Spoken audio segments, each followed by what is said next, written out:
Welcome to Biohacking with Brittany. I'm so excited that you are listening and that you have joined. I like to bring new guests on every week, and we discuss a variety of topics, and they can be about health and wellness or biohacking or nutrition. And it's kind of what I do across all of my platforms in general. I've also been recently posting on TikTok, and if you are on TikTok and you want to join me, my handle is biohacking, just biohacking. I created the account a few years ago, which is crazy to say when you're talking about TikTok because it's so new. But I actually deleted it last year because I was finding I was too addicted to it.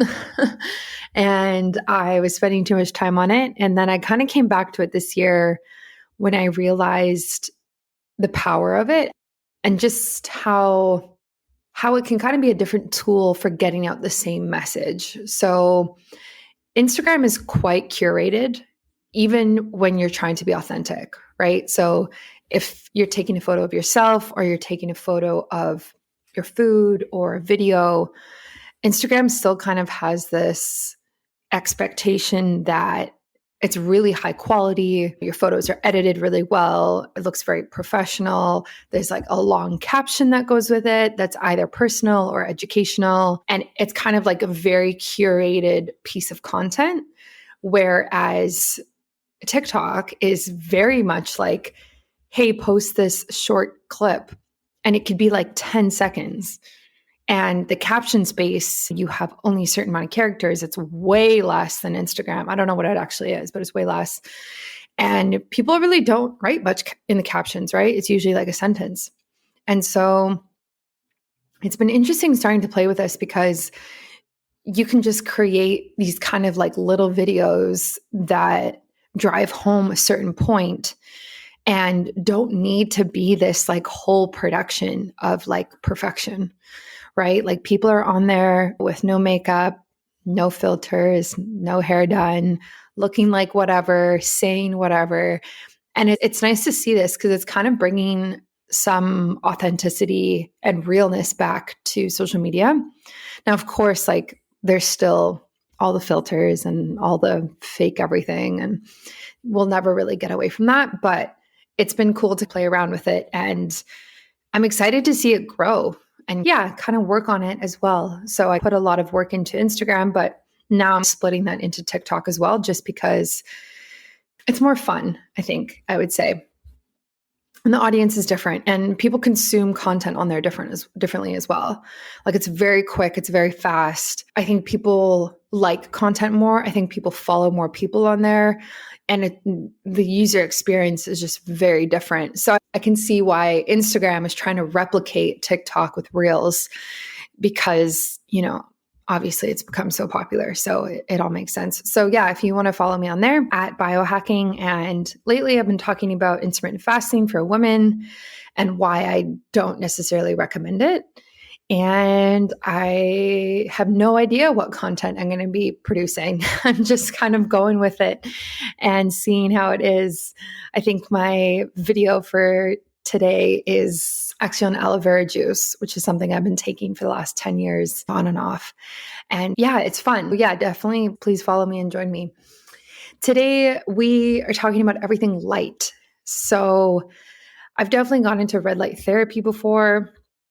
I've talked about different types of saunas and that type of thing that use like infrared rays and just different stuff like that. But this one is quite different because we're talking about light bulbs and how to light your home accordingly. So it's very interesting because light can really determine your health and impact your mood and impact your sleep. And when we know how to use it properly, we can really use it to our advantage and be able to allow it to really help us to become healthier. And so that's what I do. So that's what we get into today. And it was really cool. I learned a lot, and I think you will as well. A shout out to the sponsors for this week. Sensate, one of my go-to tools to use when I'm feeling stressed. All of you love Sensate, and I know this because I get feedback from them on how many of you use my discount code, which is insane. I love Sensate, and I use it when I'm feeling a little low and I'm just feeling like I kind of need some support for my nervous system that's beyond the average things that I do in a day. And Sensate, if you don't know, is like a device that hangs from your neck. It vibrates against your vagus nerve and can really get you into that parasympathetic state compared to being in the sympathetic state, which is our fight or flight mode. So it's a great tool. People use it while they meditate. They use it while they're working, all these different things, as long as it can like lay against your chest basically and vibrate against it. And so I really like it and I do use it. And of course, shout out to Shungite, the shungiteshop.com, which is where I get all my beautiful pieces of shungite that I have around my office. I love shungite for mitigating EMF. And also I just think it's really nice to bring natural elements into your home. Obviously, it's really nice to have plants and they have a ton of benefits as well.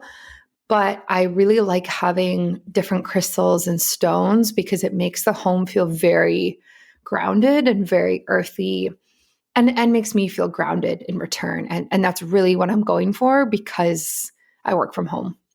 So if you have been thinking about getting a piece of shungite, the shungiteshop.com is where I get all of mine and really what I recommend people do. It's such a beautiful website and such beautiful pieces. So those are my go-to. And I hope you enjoy this episode this week. Thank you to everybody who has been leaving reviews for me lately and also for the people who've been responding to my newsletter. So if you don't know, I put out a newsletter every single week where I talk about a various topic. Last week, it was about stress and adaptogens. This week is going to be about vitamin D and how important light is in the morning. And I have some other things I always mention in there. And sometimes you respond, and I really appreciate that. And it's cool to talk to people one-on-one. And I actually had somebody who messaged me or responded to the email this week, and she was asking about low ovarian reserve and if I knew anything about that. And this was interesting because I don't know too much and I'm not an expert and I do not pretend to be. And basically what low ovarian reserve means is that when you get tested, usually they do an AMH test, which is the hormone that's kind of associated with how many eggs you have. It comes back pretty low. And there's not a lot of eggs for what you should have at a particular age. And when I had this test done a couple years ago, mine was actually very high. And that's because there's a chance that I might have PCOS, and a high AMH test is actually associated with PCOS. So for me, it was actually the opposite side of the spectrum. But what I said to her was, you can definitely, there's like tons of research online, like take a look, but also look into ovarian PRP. Now, I first heard about ovarian PRP, I think a few months ago, because I was listening to this podcast and they were discussing it. And essentially, it's the same as when you get PRP done on your face or if you have an injury, but they take the blood from your arm, they spin it, they separate the plasma, which is like gold, yellow, like liquid gold, they call it. And then they inject it. You have to be under anesthetic for this, but they inject it into your ovaries. Now, it has the similar idea as how we use it cosmetically or how we use it when we're injured, in that it replenishes the cells and all of the different components of the cell where it's being injected. Because the plasma is directly from us, there's no chance of infection or poor reaction or anything like that, because you're basically just using the best parts of your body, the really healthy plasma that's in your blood, and you're putting it in a different place. So there is research done on PRP and low ovarian reserve saying that this can actually help egg count. And this is huge because this means that for all the women out there who are trying to do IVF and they don't have enough eggs, or they're having a hard time getting the eggs, or maybe they're older and their egg reserve is lower, you can do something like this that is 100% safe and potentially increase your egg count or make the eggs you do have more available and healthier. So it's really interesting. And I think there's going to be a lot that comes out in this space. I just love PRP in general, and I love to use it on my face. But yeah, so that's what I would recommend. And I'm sure she's listening to this episode. So I already responded to her email. But yeah, I would look into that. And before looking into anything that might have just some more serious side effects and be harder on the body to do. So ovarian PRP. And if anyone's listening who's actually had ovarian PRP, definitely email me. I'm very curious. I don't think it's very popular, so I don't know how many people have done it, but my email is info@biohackingbrittany.com. It's super easy. So send me an email and we'll chat. And yeah, enjoy this episode today, all about light, and I will catch you next week. Welcome to Biohacking with Brittany. I am so happy that you are joining me this week, as I am every single week. If you are new here, which a bunch of you are, as I've been looking at all of the listeners and the downloads recently, welcome. I am a holistic nutritionist and a biohacker, and I kind of just have people on who are doing different things in the wellness space and are game changers, essentially. I like to explore different modalities and different ways of healing the body that's kind of not mainstream. And today is very much one of those episodes because we are essentially talking about light and light therapy and how we can use it to optimize our health. And I've kind of talked about this in a different way before, where I've talked about red light therapy specifically, or maybe just reducing blue light on your computer or at night so you can sleep better. But there's actually way more to it than that. And today I have Talia Ram joining me from Lumiram, which is a healthy lighting company that specializes in producing beautiful light bulbs that promote physical, mental, and emotional wellness. And I love that. So Talia, welcome to the show. Thank you so much for having me, Brittany. And that was a wonderful intro. Thank you. I could not have said it better. Good. Of course, what I like to do in the beginning is tell us how you and the company got started with this idea of kind of mimicking natural light. Sure. Yeah. So the company Lumiram, as you mentioned, we're a healthy lighting or natural lighting company. We've actually been making full spectrum light bulbs since 1959 when we opened in Europe, but we're really known for the brand called Chromalux, which is the original neodymium glass light source. It's also known as the pure light from Scandinavia. We'll get into what neodymium is and the benefits it holds and the differences from normal lighting. But yeah, so I'm the wellness lighting expert at Lumiram. And I guess it's also worth mentioning that I happen to be the daughter of the founders, Corinne and Jacques Ram. So whether I like it or not, I've pretty much been into lighting my entire life. And I have a holistic background. I've been teaching yoga and meditation for over 10 years. I've been a biohacker for probably just as long, if not long. So it seems like a natural progression that I would join the company and bring in my expertise and holistic wellness knowledge and apply it to lighting, which I kind of, I just know for my entire life. Mm-hmm. Yeah, that's so interesting. I bet you had such an interesting and different childhood if you were exposed to your parents who kind of came up with this concept compared to what most people kind of experience when they're kids. Oh yeah. It's funny because you walk into a space and something just can feel really good or feel really off. And sometimes after you're like, wow, maybe it was the lighting. That's something I just kind of realized as I got older. Again, yeah, I took lighting for granted, but it was always around. It was always beautiful and very special, just all the benefits it provided. So I'm very, very blessed to have, been part of that my entire life and to be part of it now, But a little bit about the story of how the Chromalux bulb came to be. So I had mentioned it's the pure light from Scandinavia. So basically my father, Jacques, he was, if you got scared by the 1959 part, he was much older than my mother. So this isn't some light bulb that makes you live very long, but we hope it could. So yeah, he was inspired by the findings of actually doctors in Finland, skin doctors, who used a very similar type of neodymium light source to examine their patient's skin. So the cool thing about this type of light source is that we'll get into the technology and everything that it does, but it basically pulls down all of the yellow and dulling components of the visible light spectrum. And in doing so, it actually boosts the blue, the red, and the green. So the parts of the color spectrum that the human eye is not as sensitive to. So by pulling down yellow, which the human eye is most sensitive to, so that's about, if you look at the visible light spectrum on a graph, that would be 555 nanometers. So that's exactly where neodymium has an absorption band. And by pulling that down, it just allows us to see all the other colors much more vibrantly, and it just enhances everything.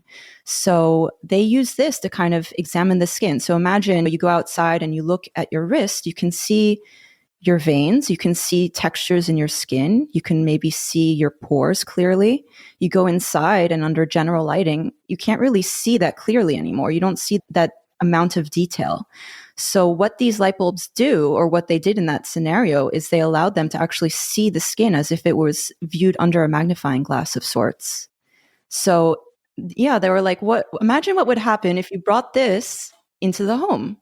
Right? It boosts colors, it boosts vibrancy. I always like to use the example or the analogy that photographers might appreciate, or anyone who kind of does any photo editing, or most people should be familiar with this. What this bulb does is very similar to increasing saturation and increasing contrast and vibrancy on an image. If that makes sense. I find it does. I work a lot with imagery, and I find that pretty much these days everyone is doing their own work on the computer. So they might appreciate that analogy. But yeah, so in the home, what it does is it really, it's a very, I know we don't have video to show you, but it's a kind of almost lavender appearing bulb. So lavender is the color of this element, neodymium. And it's cool actually, because you can look at it under different lights and it changes color, which I find to be really fascinating, because not only does it enhance colors, but it itself as an element changes color. So it gives you a good, idea of what it does and its capabilities. And another great thing is also, I call it trimming the fat. So it's basically when you enhance colors and you boost the vibrancy, it has this effect. When you pull out yellow and dulling components, you actually are sharpening everything else. So imagine when you're reading and we're going to use a normal paperback book, for example, that we don't really use these days anymore, but I still love. And you open up a page and you have a white page, you have black text. So under this type of lighting, it actually has a crispening or sharpening effect. So it's almost like a 3D effect on the black text to lift off the white page. So that's pretty cool. So that's a big application for these types of lights as well, not just for color, but for contrast, for reading. It's much softer on the eyes. Yeah, I love that. That's so interesting that it's got so many different applications. So it's interesting that the eyes are so sensitive to yellow light. Like I don't think I understood that or knew that before. So is there a specific reason that is the case? I don't know. So, and we'll get into this when we talk about light and health, or maybe we should dive in now. But there's 3 photoreceptors in the eyes, basically. There might be more, but the 3 main ones, of course, are rods, cones, which we've all heard about. Rods and cones allow us to see. They're visual forming photoreceptors. And then we also have a third one that's not used for vision, but it's actually used, and this is where light and health and biology comes into play. There are intrinsically photosensitive retinal ganglion cells, which is a mouthful, but those are cells that live in the retina of the eye that serve as direct inputs for the hypothalamus in the brain. So basically, it's like a direct channel for, whether or not there's light in the environment, our eyes will pick it up from this photoreceptor. And specifically, there's a pigment there that's called melanopsin, which you might guess what it works on. So, and this is kind of where the whole blue light, the concept of we have to eliminate blue light in the evening, it really comes down to melanopsin. So melanopsin is a pigment in the eye again, and it's pretty much only sensitive to blue light. So around 500 nanometers, if we're looking at the visible light spectrum, and we'll talk about that as well. But 480 nanometers thereabouts is where it's really sensitive. So that's blue light. So that's a sensitivity when it comes to blue light. And then the cones, which are used for day vision, and that's where the yellow spectrum is sensitive. So there's different sensitivities in different photoreceptors for different colors. Not to make anything confusing, but that's pretty much just that's an introduction to blue light. And yeah, I don't know, do you want us to talk about the spectrum a little bit for your listeners if they kind of need a little bit of a rundown of the whole thing, or? Yeah, we can. We can briefly just go over it if you want to dive in now. Sure. Yeah. I think I always like to explain it because it's easier to understand everything else we'll talk about, to have an idea. So, of course, the electromagnetic spectrum includes everything from gamma rays, X-rays, radio waves, but there's only 3 components that really we are concerned with when we talk about plant and animal life, human life, biology, and how light affects us and our health and wellness. And that's in this order. If you're looking at a graph from the left end, we have ultraviolet, which is non-visible light. Of course, that's what we know as UV light. Then we have this very narrow band of visible light. So visible light is basically all the colors of the rainbow. So like Roy G. Biv, which comprises white light. So we have violet and blue, we have green and yellow, and then we have red at the very end. And then the red color spectrum is something called infrared light, which is invisible light energy, which has actually a lot of great implications for our health and for our mitochondrial health and cells. So those are the 3 parts that we should really be concerned with: UV, visible light, of course, and infrared. Yeah, I mean, I've definitely kind of dabbled into this in different ways. Like I said before, just like red light therapy and infrared saunas and near infrared and all of these different things. And it's very much a part of biohacking. Oh, yeah. But it's interesting kind of just to take that to the next level and kind of look at the light bulbs that we're using for different things throughout the day, aside from just kind of like trying to dim the blue light on your phone at night type of idea. So do you, like, I'm sure you do you have like different recommendations of light for different things that you're doing and sell different light bulbs? Like, how does that kind of work in a home? What does it look like? Where do the light bulbs go type of idea? Sure. Yeah. I mean, we have a full range of light bulbs. So we are most in love with, at this moment, the incandescent light bulb and the halogen light bulb, for the reason being that it has a beautiful, full visible spectrum. Our version, of course, pulls down a little bit of the yellow, but it doesn't have any effect on the full spectrum capabilities. It really actually improves things by enhancing colors. And then the cool thing that we love about incandescent and halogen bulbs is that they have infrared.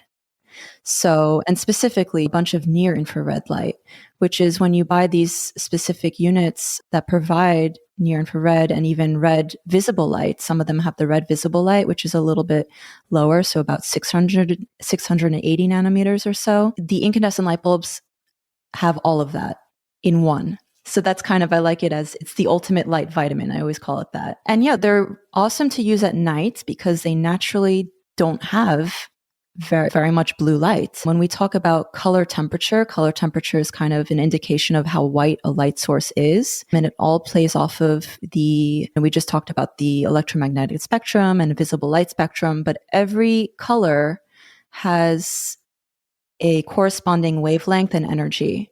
So blue and violet light is short waves, it's higher energy.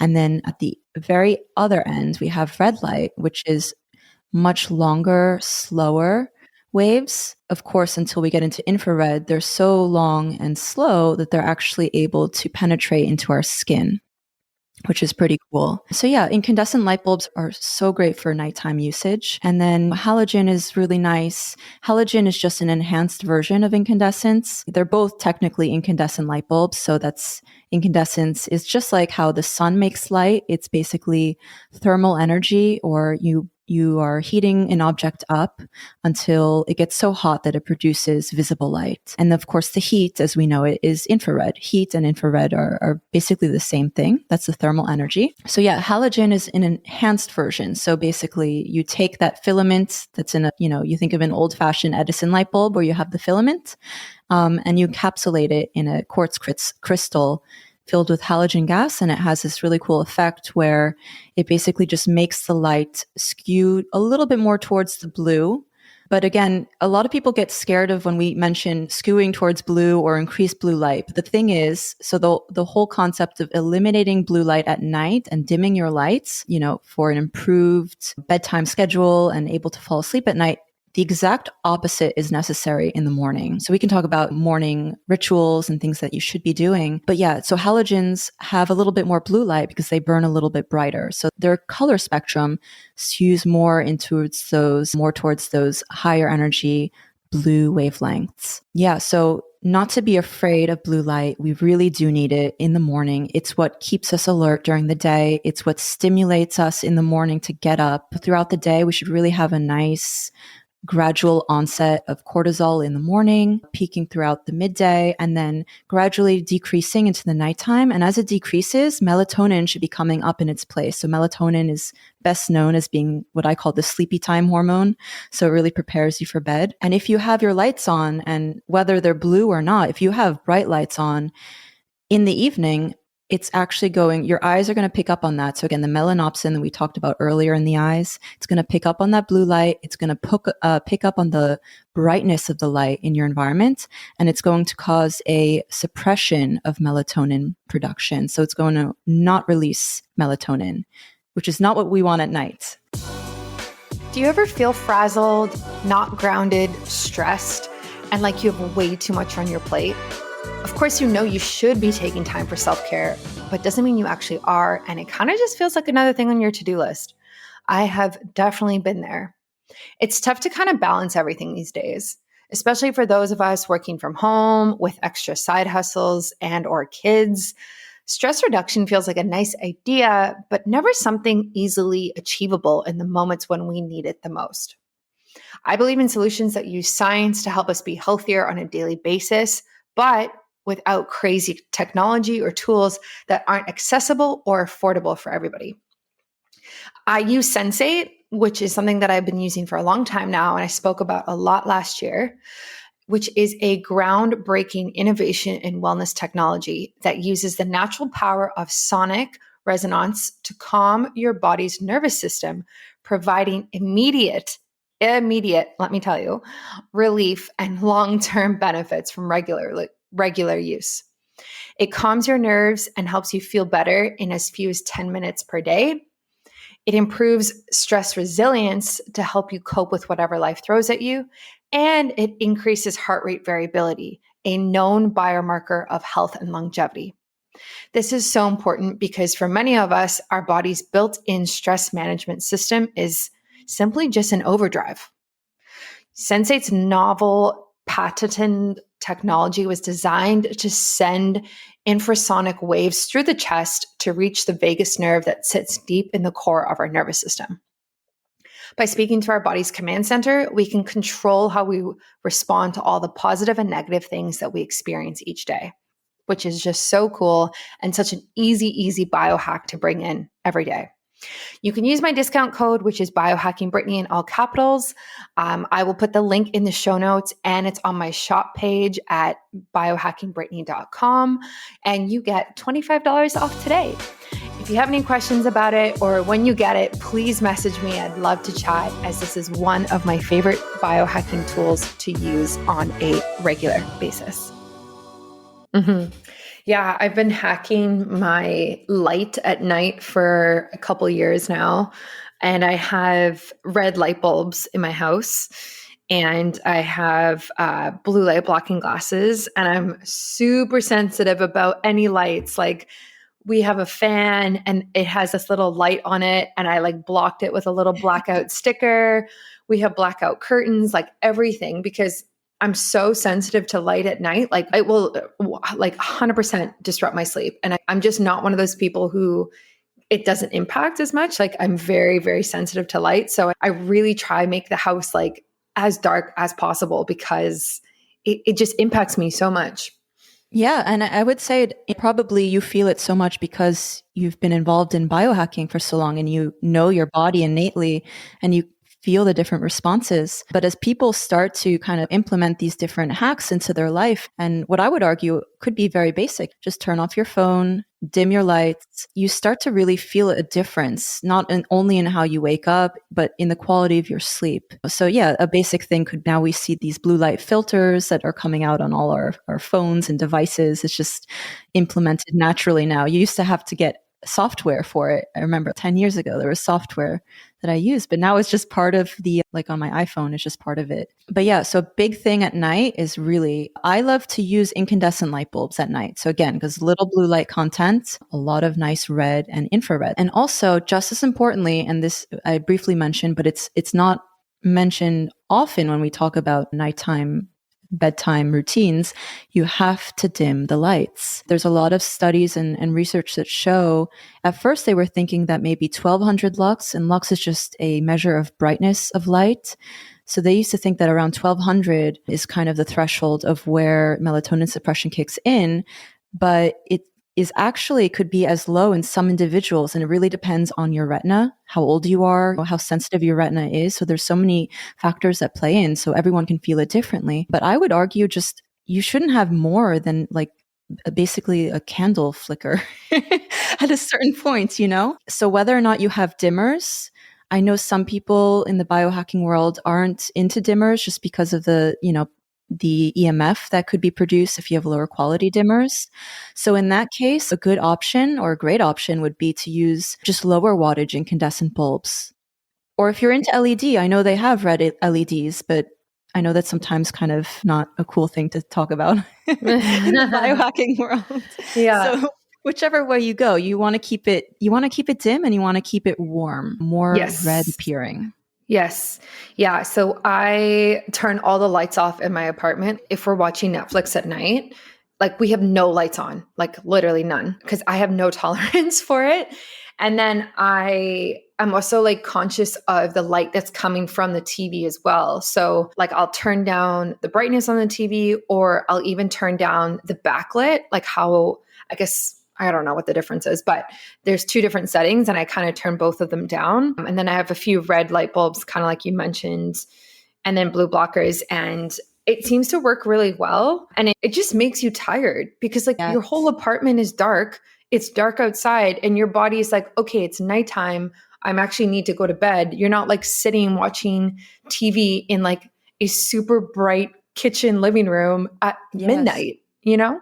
And that's exactly when I say that lighting influences us and it controls us actually. And this is how you should really be. I really hope listeners can take away from this conversation is that if we're concerned about our health and we're biohackers or whatever you identify as, and you care about your health and well-being, you think of your hydration, you think of nutrition, movement, things like that. Think about lighting. You should be thinking about it every single day and not just am I not using blue light at night? It's also, on the flip side, am I using white light during the day to keep me productive? And I'll give you another hack in a second. But yeah, so think of lighting every day. And also, how does that lighting make you feel? Do you have enough lighting for the task at hand? Those are some things that really should be on everyone's mental daily checklist of well-being. You know, where is lighting in my life and how is it making me feel right now? And can I change it? It all comes down to we always say here is light, or rather, the world is only as beautiful as the lens or the light that you view it through. So you should really start thinking about that. Life outside, why do we love being in nature? It's full of color. We have natural sunlight that just makes us feel good. You can try to replicate that indoors by enhancing the colors, enhancing the contrast, making yourself feel good because the lighting feels good. There's so many implications, not just on our biology and circadian rhythm, which we briefly went into, but just on general well-being. You know, if something is beautiful, it makes you feel good. I always joke around, if you ever played Sims when you were younger, I know that was a big thing. It was a video game where characters would have a little diamond above their head to indicate there was different meters, health, environment. I don't really remember, but when their health was going down or they weren't feeding themselves, they weren't hydrating or something, they weren't having any relationships with people around them, that meter would start to drop. And the same thing would happen when they would walk into a space that was dirty, that meter would start to drop. So I always like to think of that. Yeah. I don't know if you ever played that or if you know what I'm referring to. Yeah, I do. Yeah. So I always like to use that example because it's helpful to kind of imagine the effect of walking into a poorly lit space, what it does. It brings down everything else. Yeah. It's interesting because when you can tell when you walk into a space that's not your home, if it's lit very well. Like I think about when I've gone to like WeWorks, which are like co-working spaces, and I feel so energized and ready to work and concentrate and focus. Whereas like at home, depending where I am and like depending obviously on the light that I have, I can feel way more like tired and cozy and I don't want to work and like where's my blanket, like let me take a nap, you know what I mean? Yeah. But even if you go into a restaurant, right, like some restaurants you walk in and it's like it's very like romantic and it's like kind of dim and it's a little dark but the lighting's right. It's just so funny how light can actually impact our mood so much, and I don't know if a lot of people are actually very like conscious of that. Do you ever worry about radiation or EMF? I definitely do. And I know this is a growing concern for a lot of you. EMF stands for electromagnetic fields, which are emitted by anything that uses electricity or radio frequency that uses radio waves.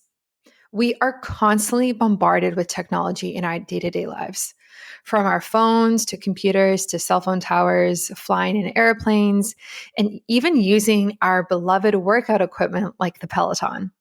We are less grounded than we used to be and could honestly use far more time unplugged. But it's hard, right?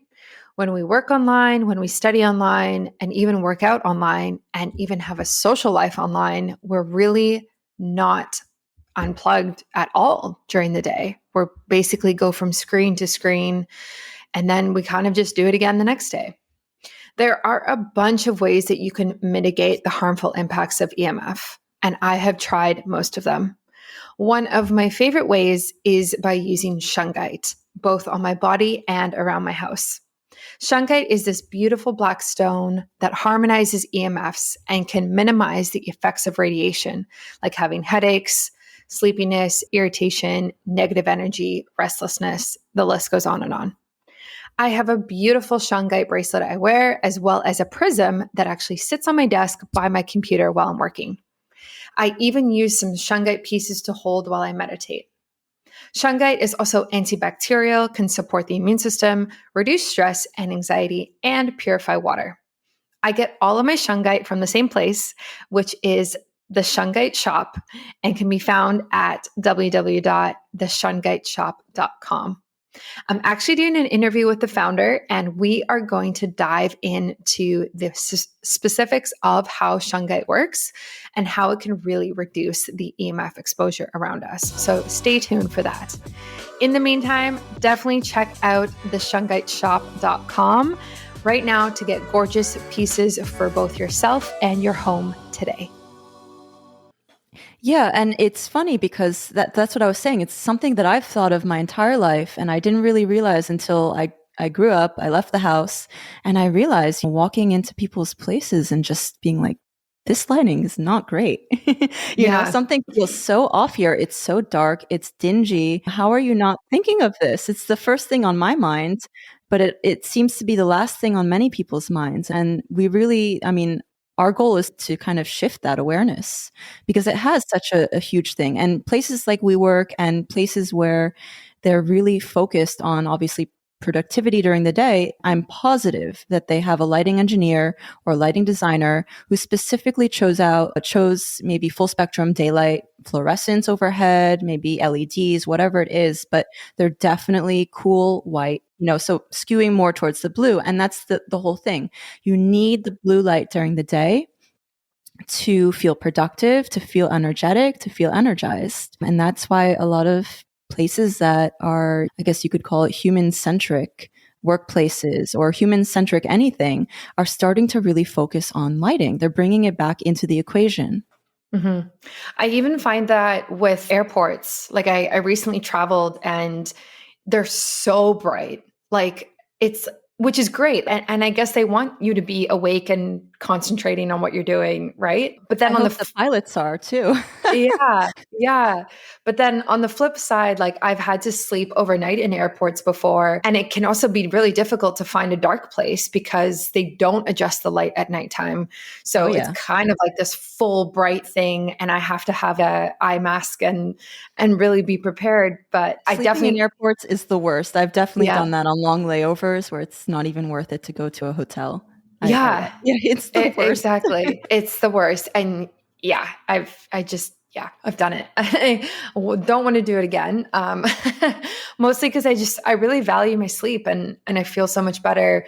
And light has such an important part and to play into that. And something I've been thinking about recently, which we kind of talked about before we hopped on this call, was the daylight is kind of getting longer now, right? So our days are getting longer. And before, the sun would go down around 5 p.m. and I would kind of start transitioning our apartment into like nighttime mode quite early. But now it's still light at 8 p.m., but I go to bed at the same time. So it's like weird because I feel like my window of kind of getting ready to bed and like transitioning my mind and my body shortens when the summer comes, but I try sleep the same amount of hours, but it doesn't really work like that. So I just think in general, I sleep worse in the summer because I'm just up really early and I'm up later at night because it's so bright outside. I know. And I think part of that is just naturally wintertime is a cozy kind of reflective time. So we naturally we have a tendency to be more tired. And I think it's something to embrace. Now, that's not part of this conversation, but I think it's really important to embrace the changing seasons. And so if you stay up later during the summer, that's okay. But you know how to facilitate that at least and how to get tired by dimming the lights and trying to eliminate blue light as much as possible. Yeah. Do you recommend your customers kind of mimic the sun, or do you recommend they just do what's best for their sleep patterns regardless of the time? And obviously, I would always hope that it's best to mimic the sun, but of course, some people have jobs where that's not possible, and that's kind of where lighting comes into play, and actually the concept of light therapy, which we didn't really touch on. But light therapy there's something called a light therapy pad or light therapy box, and they're basically really bright full spectrum light. So, and daylight white to be sure. So it has plenty of that blue light that is supposed to wake you up and trigger this awakening effect. And it's traditionally used during the winter, during the darker months, for something called seasonal affective disorder, or SAD for short. But a cool thing that I do actually, and I tell a lot of people about, is you can use it throughout the year, first thing in the morning, to kind of stimulate that awakening effect, just like you would in the wintertime. So I actually have they come in all sizes, but I have one on my desk at work, and it's just, I come in, I have my cup of coffee, my water, and I have my light pad. And of course, so obviously this goes back, morning routines. First thing in the morning, drink water. But then if you can, go outside, no sunglasses, and get some light. You obviously don't stare up at the sun, but we don't have to insult anyone's intelligence by saying that. Yeah, you want that light hitting your eyes. So the same thing with these light therapy units indoors, you want it on your eyes. And I guess this is kind of a side note, but a lot of people, and I've seen some like misinformation online, so I think it just should be mentioned. This pathway of absorbing light through the retina in the eye is a completely different pathway than absorbing light through the skin. So specifically UV light absorbed in the skin for the production of vitamin D.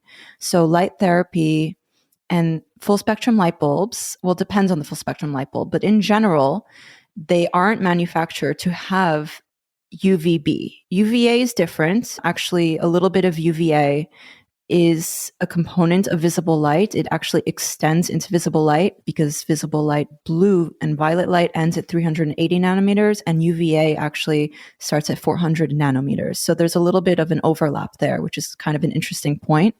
But it doesn't do anything. It has like pretty much negligible effects on us. But UVB is what can cause cancer and skin tanning, but obviously we do need it for the production of vitamin D. So that's a different pathway altogether. And these light bulbs and light therapy is not absorbed through that pathway. It's absorbed through the eyes, and it's completely with the retina and keeping us alert in that way. It's a very different pathway. So I thought that's worth mentioning because some people do get confused about that. Yeah. No, I am grateful that you brought that up because it is confusing, right? Like people, if you don't understand the different wavelengths of light and kind of how it works, it kind of just goes over your head, right? Like you don't really get it. And then you might not fully understand how much of an impact it can have on your mood, on your sleep, and on your health. So it's good to kind of have these types of episodes so we can kind of just dive into it a bit more and people can understand better. Yeah, and we'll never really fully understand it. I'm still learning. I know a lot and I'm still learning so much more every day, but there's so much info out there and not all of it is, it just would make sense that if you think, oh, if I go outside and I get a suntan, then a light bulb that mimics the sun indoors can also give me a suntan. Mm-hmm. Yeah. That's a specific unit. I know obviously you have tanning beds, but that's not a light bulb that you would use for visible light and definitely not for full-time usage. And that's also kind of, I once wrote an article that was pretty popular, which I guess is still popular because people have this question, and it's, can you use full spectrum light bulbs for SAD? So for seasonal affective disorder, which is that wintertime depression. And the short answer is sure, you can. The long answer is light therapy is a therapy. You don't use it for more than 30 minutes a day, depending on the brightness of the unit you're using. And full spectrum light bulbs, you can use pretty much just like any normal light bulb. No restrictions. Yeah. I love that because in Canada, like SAD is actually quite common. We just, especially in the winter, as you kind of were talking about, it's really hard when you wake up at 8 a.m. and it's dark and the sun goes down at 4:30 and you're like, cool. Like, I guess that's my day. I guess that's my day. And it is depressing, right? It is. Oh my God, it's so depressing. It's really depressing. And yeah, and I totally have felt that before. And then of course, like with COVID and being in lockdown as well, like that just made that so much worse because you're really not getting outside or nearly as much natural light as you might have before. So I think it's important that people realize that there are ways to use light to kind of combat that, and like using your light bulbs, which sounds like a really smart idea. Yes, definitely. Lighting it's so, we had mentioned that it just influences us, but it also influencing us into our mood and the release of cortisol or melatonin, depending on the time of day. But yeah, it also influences just kind of how we see everything. And if you see better, our motto is feel better, see better, or see better, feel better. You can flip it around and it makes sense, Yeah. So if people want to try your light bulbs, where can they go and how can they connect with you?